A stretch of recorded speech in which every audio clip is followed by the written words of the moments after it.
ये कार्यक्रम सत्य घटनाओं से प्रेरित है। जिनके साथ ये घटनाएं घटी उसकी वास्तविकता उन्हीं तक सीमित है। भूत प्रेतों और असामान्य विषयों के होने पर चैनल कोई दावा नहीं करता और ना ही प्रोत्साहन करता है। सो हे एवरीवन, कैसे हैं आप सब? नहीं, आज दूसरी आवाज में करते हैं इंट्रो। सो हे एवरीवन, कैसे हैं आप सब? मेरा नाम है दीपक विश्वकर्मा और आप देख रहे हैं डार्क लेजेंड और स्टोरीज यूट्यूब चैनल। और आज की जो ये वीडियो है वो है सच्ची घटनाओं के ऊपर जो कि घटी है मेरे ही सब्सक्राइबर के साथ। तो मैं उम्मीद करता हूँ आपको ये वीडियो पसंद आएगी, तो वीडियो को लाइक करना और चैनल को सब्सक्राइब करना ना भूलें। तो बिना किसी देरी के चलिए शुरू करते हैं आज की इस वीडियो को। ये 3 घटनाएं हमें भेजी हैं प्रवीण जी ने गुजरात से। मेरा नाम प्रवीण है। ये बात है उस वक्त की जब मैं अपने दोस्त के साथ रात में शादी अटेंड करके वापस घर आ रहा था। शादी घर से हमारे कुछ ज़्यादा दूर नहीं थी, इसलिए हमें वहाँ पैदल जाना ही ठीक लगा और हम पैदल ही अपने घर वापस आ रहे थे। मेरे दोस्त के पास कुछ खाने का सामान था, तो मैंने उसे बोला कि क्यों ना इसे अभी खा लिया जाए। मेरे दोस्त ने हाँ कह दी और हम दोनों वहीं रात में ही एक पेड़ के नीचे को खाने के लिए बैठ गए। लेकिन पता नहीं क्यों जैसे ही हमने खाना खाना स्टार्ट किया तो मुझे खाना का स्वाद बिल्कुल अच्छा नहीं लग रहा था। मैंने अपने दोस्त से कहा कि खाना बेकार है क्या, जिसके जवाब में उसने कहा कि नहीं, खाना तो अच्छा है। लेकिन मुझे समझ नहीं आ रहा था कि मुझे खाने का स्वाद पसंद क्यों नहीं आ रहा था। खाना भी मेरी पसंद का था और मेरे दोस्त को खाना अच्छा लग रहा था, तो ऐसी क्या दिक्कत थी। मैंने अपने आसपास देखा तो माहौल थोड़ा डरावना था और हम जिस पेड़ के नीचे बैठे हुए थे वो नीम का पेड़ था। वो पेड़ दिखने में थोड़ा डरावना था। मेरे गले में एक माला है जो कि मैं हमेशा धारण करके रखता हूँ, क्योंकि वो मेरी माँ ने मुझे पहनाई है और वो माला मुझे हमेशा बुरी शक्तियों से बचाती है। और मुझे पता नहीं क्यों ऐसा लग रहा था कि उस पेड़ के नीचे बैठना ठीक नहीं है। मुझे काफ़ी अजीब लग रहा था उस पेड़ के नीचे। ये बात मैंने अपने दोस्त को बताई, लेकिन मेरे दोस्त ने इस बात को मानने से इनकार कर दिया और वो खाना खाने लगा। खाना खाते खाते उसने खाना ख़त्म कर दिया है और फिर मेरे दोस्त ने हंसते हुए मेरे मजाक उड़ाते हुए कहा कि तू तो डरपोक है, तुझे बहुत जल्दी डर लग जाता है। मुझे लगा कि शायद मेरा दोस्त सही कह रहा है, लेकिन मैंने सोचा कि क्या फ़ायदा अब इन सब बातों के बारे में सोच के। मैं अपने दोस्त के साथ अपने घर आ गया और जब मैं अपने घर आया तो मुझे पता चला कि मेरे दोस्त की तबीयत अचानक से ख़राब हो गई है। अगली सुबह मैं अपने दोस्त के पास गया तो उसकी हालत बहुत ज़्यादा ख़राब थी। उसे बहुत ही ज़्यादा बुखार था और वो बुखार से तड़प रहा था। उसे कई डॉक्टर्स को दिखाया गया, लेकिन हर डॉक्टर ने हाथ खड़े कर दिए। हर किसी ने यही कहा कि उसके समझ से बाहर है, किसी बड़े हॉस्पिटल में दिखाओ। बड़े हॉस्पिटल में दिखाने के बावजूद भी उस पर कोई असर नहीं पड़ा। कई दिन हॉस्पिटल में एडमिट रहने के बाद वो घर वापस आया और जब मैं उससे मिलने के लिए गया तो उसके माता पिता ने मुझे मिलने से मना कर दिया, लेकिन बहुत बार रिक्वेस्ट करने के बाद वो मान गए। और जब मैं उस कमरे में गया तो मेरा दोस्त मुझे घूर रहा था। मुझे काफ़ी ज़्यादा अजीब लगा। मैंने उससे बात करने की कोशिश की, लेकिन उसने कोई जवाब नहीं दिया मेरे बातों का। मैं उसके पास गया तो वो मुझसे दूर भागने लगा। मुझे समझ नहीं आया कि ये क्या हो रहा था। मेरा दोस्त ऐसे मुझसे डर क्यों रहा था। मुझे पहले तो कुछ भी समझ नहीं आया, लेकिन जब मैंने उसे ध्यान से देखा तो वो मुझे नहीं, मेरे गले में जो माला थी उसे घूर रहा था। मुझे लगा कि शायद इसका थोड़ा मानसिक संतुलन अभी थोड़ा ठीक नहीं है बीमारी की वजह से, इसलिए मैंने उस माला को उतार दिया ताकि उसे डर ना लगे। लेकिन जैसे ही मैं माला उतार के उसके पास गया तो उसने मुझ पे हमला कर दिया और कहने लगा कि चला जा, चला जा, चला जा, मार दूंगा जान से तुझे। चला जा, चला जा, चला जा। मैं काफ़ी ज़्यादा घबरा गया। बड़ी मुश्किल से मैंने अपने आप को उससे बचाया और कमरे से मैं बाहर भागा। उसके माता पिता कमरे में गए और कमरे से बहुत ही ज़ोरों से चीखने चिल्लाने की आवाज़ आ रही थी। लेकिन डरावने वाली बात तो ये है कि वो चीखने चिल्लाने की आवाज़ मेरे दोस्त की बिल्कुल भी नहीं लग रही थी। ऐसा लग रहा था जैसे वो किसी आदमी की आवाज़ है। मैं काफ़ी ज़्यादा घबराया हुआ था और कई दिन बीते। मेरे दोस्त की हालत बद से बदतर हो गई। उसकी बॉडी काफ़ी ज़्यादा गल गई। मैंने उसे देखा तो उसकी हड्डियाँ दिख रही थी, उसकी नसें दिख रही थी, जैसे कोई वो 90 साल का बुजुर्ग हो जो अपनी आखिरी सांसें गिन रहा हो। बिल्कुल वैसे ही जैसे एमिली रोज के साथ हुआ था, वो केस जो कि पूरी दुनिया में फेमस है एमिली रोज का, बिल्कुल वैसे ही उसकी हालत हो गई थी मेरे दोस्त की। और आखिर में वही हुआ जिसका डर था। एमिली रोज की तरह मेरा दोस्त भी इस दुनिया से चल बसा। लेकिन आज भी अगर मैं रात को सोता हूँ तो सपने में कभी कभी वो मुझे दिखाई देता है और कभी कभी वो मुझ पे हमला कर देता है और मुझसे कहता है कि चला जा, चला जा, चला जा, चला जा, मार दूंगा जान से। ये बात तो उस वक्त की है जब मैं अपनी बाइक से आ रहा था। मेरी बाइक तकरीबन 60 की स्पीड पे आ रही थी। मेरे पास 2 थैलियाँ थी, एक में आमरस था और एक में खीर थी। मैं उसने लेकर अपने घर की ओर आ रहा था। रात का समय था। अभी अचानक से एक सुनसान रास्ते पे मेरी बाइक का थोड़ा बैलेंस बिगड़ गया और वो दोनों थैलियाँ नीचे गिर गई। और जब मैंने देखा तो खीर की थैली पूरी फट गई थी और खीर चारों तरफ फैल गया था, लेकिन आम रस की थैली को कुछ भी नहीं हुआ था। मेरे को काफ़ी अजीब लगी ये बात कि ये आम रस की थैली क्यों नहीं फटी। लेकिन फिर मैंने सोचा चलो अच्छा हुआ, बच गया। और मैंने आम रस की थैली को उठाया और बाइक को स्टार्ट किया ही था, लेकिन बाइक स्टार्ट नहीं हुई।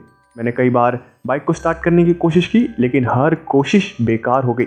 मैंने फिर किक से स्टार्ट करने की कोशिश की। 5-6 बार किक मारने के बाद भी मेरी बाइक स्टार्ट नहीं हुई। ये बात काफ़ी ज़्यादा डराने वाली थी क्योंकि मेरी बाइक बिल्कुल नई थी और नई बाइक का ऐसा होना बहुत ही रेयर होता है।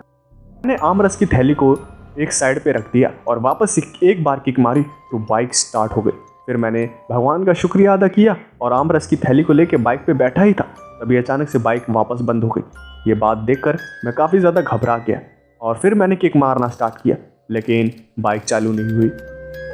मुझे थोड़ा गुस्सा आया और मैंने आम रस की थैली को फिर से साइड में रखा और वापस से बाइक को किक मारी और बाइक वापस स्टार्ट हो गई। लेकिन फिर वही हुआ, मैं आम रस की थैली लेके बाइक पे बैठा था, लेकिन बाइक वापस बंद हो गई।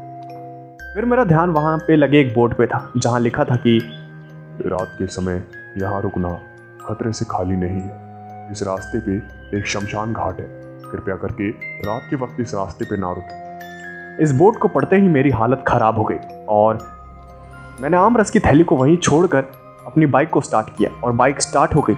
मैं वहाँ से तुरंत निकला, लेकिन वहाँ से आने के बाद मुझे बहुत तेज़ बुखार था। काफ़ी दिनों के बाद मैं ठीक हो पाया था। मुझे पता नहीं था कि वो अजीब सी चीज़ें कैसे क्यों हो रही थी, लेकिन एक बात तो है कि मैं उस रास्ते से अभी भी जाने से डरता हूँ, खासकर रात के समय।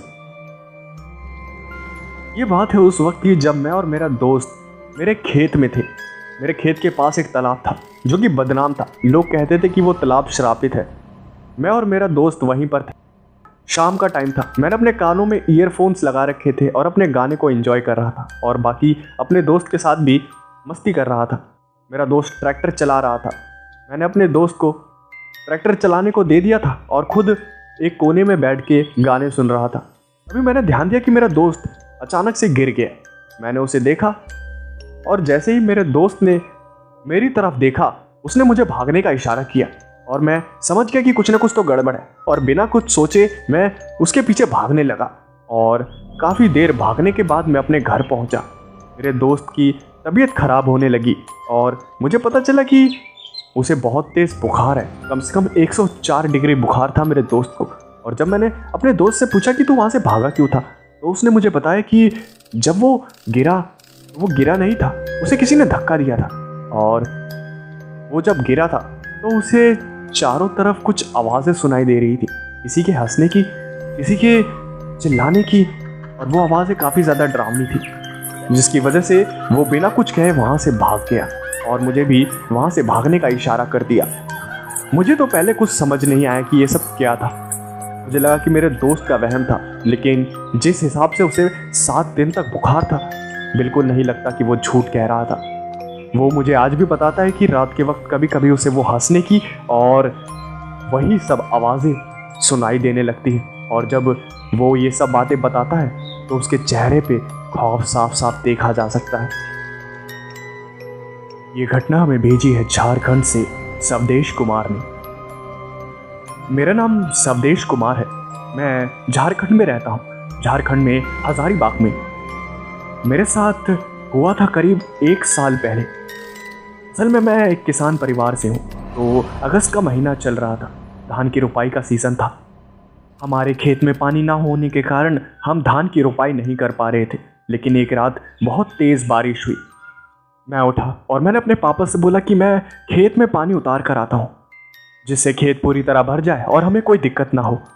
मैंने अपने साइकिल को निकाला और मैंने वक्त देखा तो रात के तकरीबन 2:20 हो रहे थे और मैं निकल पड़ा खेतों की तरफ। हमारे खेत से कुछ ही दूरी पर एक शमशान घाट है। मुझे थोड़ा बहुत डर तो लग रहा था, लेकिन क्या करें, जैसे तैसे तो जाना ही था। और मैं अपने खेत में पहुंचा। मैंने जैसे तैसे अपने खेत में पानी उतार दिया, जिससे खेत भर गया और मेरा काम खत्म हो गया। मैं अपने घर की ओर निकल पड़ा, लेकिन जो मैंने देखा उसे देखकर आज याद करता हूँ तो मेरे आज भी रोंगटे खड़े हो जाते हैं। हुआ कि जब मैं वापस आ रहा था, मैंने देखा कि एक औरत एक पेड़ के नीचे बैठ के रो रही थी। मैं उसके पास गया और मैंने कहा कि आपको हुआ क्या है, क्या हो गया है, आप इतनी रात को यहाँ बैठ के रो क्यों रही हैं? उसने मेरी बात का कोई जवाब नहीं दिया। मुझे थोड़ा सा अजीब तो लगा, लेकिन मैंने सोचा कि क्या पता सदमे में हो, इसलिए मैंने एक और बार पूछा।